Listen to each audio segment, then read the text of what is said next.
ಇನ್ನು ಜಾತಿ ಮಠಗಳಿಂದ ಸಮಾಜ ಕಲುಷಿತ ಆಗುತ್ತೆ ಅಂತ ರಂಭಾಪುರಿ ಶ್ರೀಗಳು ಹೇಳಿಕೆಯನ್ನ ಕೊಟ್ಟಿದ್ರಲ್ಲ, ರಂಭಾಪುರಿ ಶ್ರೀಗಳ ಈ ಹೇಳಿಕೆಗೆ ವಚನಾನಂದ ಶ್ರೀಗಳು ತಿರುಗೇಟನ್ನ ಕೊಟ್ಟಿದ್ದಾರೆ.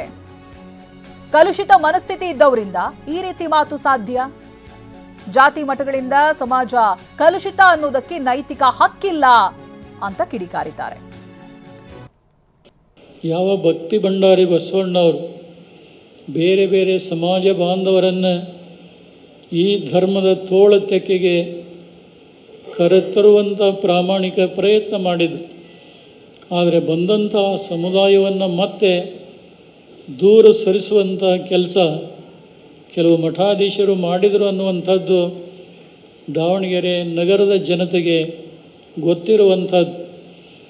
ಅಂಥ ಬಸವಣ್ಣನವರ ಆದರ್ಶ ವಿಚಾರಗಳನ್ನು ತಿಳಿದು ಆಚರಿಸಿ ನಡೆಯಬೇಕಾದಂಥ ಜನರು ವೀರಶೈವನೇ ಬೇರೆ ಲಿಂಗಾಯತೆ ಬೇರೆ ಅನ್ನುವಂಥ ದ್ವಂದ್ವಗಳನ್ನು ಹುಟ್ಟುಹಾಕಿ ಮತ್ತೊಂದು ಅವಾಂತರ ಮಾಡಿದರು. ಆ ಸಂದರ್ಭದಲ್ಲಿಯೂ ಕೂಡ ಪಂಚಪೀಠದ ಜಗದ್ಗುರುಗಳು ಈ ನಾಡಿನ ವಿರಕ್ತ ಮಠಾಧೀಶರು ಸೇರಿ ಅದನ್ನು ಪ್ರತಿಭಟನೆ ಮಾಡಿ ತಟಸ್ಥಗೊಳಿಸಿದ್ದು ತಮಗೆಲ್ಲ ಗೊತ್ತಿದೆ.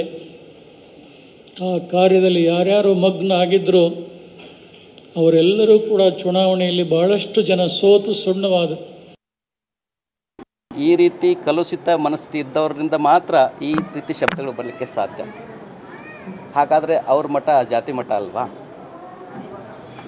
ಇವತ್ತು ಪಂಚಮಸಾಲಿ ಪೀಠಗಳು ಉಗಮಾಗಲಿಕ್ಕೆ ಕಾರಣ ಏನು?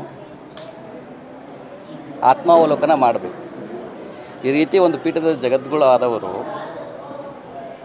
ಜಾತಿ ಮಟ್ಟಗಳಿಂದ ಸಮಾಜ ಕಲುಷಿತ ಆಗಿದೆ ಅಂತ ಹೇಳಲಿಕ್ಕೆ ನೈತಿಕ ಹಕ್ಕಿಲ್ಲ ಅವರಿಗೆ.